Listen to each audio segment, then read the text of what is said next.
دوای 7 ساڵ لە تیرۆرکردنی دکتۆر وشار ئیسماعیل مامۆستا و زانای دیاری کوردستان تاکو ئێستا بکوژانی لە زیندان دابەستە کراون و بە سزای یاسایی خۆیان نەگەیشتوون.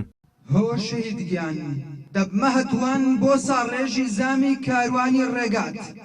لە یادی 7 ساڵەی تیرۆرکردنی دکتۆر وشار خانەوادە و هاوڕێ و دۆستانی لەسەر گوڵکۆکەی مەراسیمێکیان ڕێخست.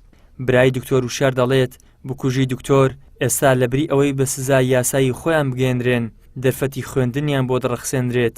یەکیان سەرقاڵی قۆناغی 12 ئامادەیە و یەکی تریشیان سەرقاڵی خوێندنی ماستەرە.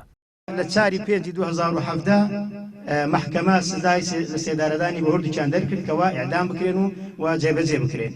لە 10/2017 محکەمەی تەمیز بڕیارەکەی یەکلا کردەوە کەوا جێبەجێ بکرێن.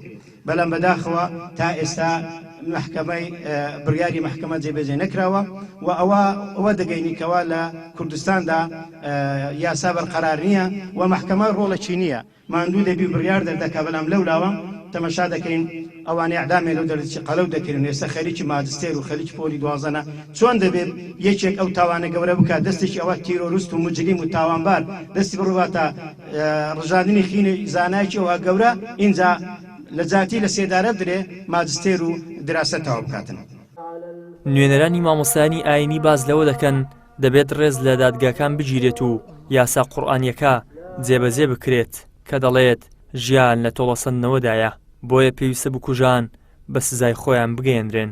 دووبارە جەخت لە بە سزا گەیاندنی تاوانباران دەکەین وەکو ئەوەی دادگا بڕیاری لێداوە کە بڕیاری لە سێدارەدانی تاوانبارانە تاوەکو کەس جورئەت نەکا دەستی بچێتە خوێنی کەسانی بێتاوان و بێگوناه و دادگاکانیش نیشانەی پرسیاریان لەسەر دروست نەبێت و لە نێوەندە ناوخۆیی و نێودەوڵەتیەکان بە دەستەوسان تۆمەتبار نەکرێن.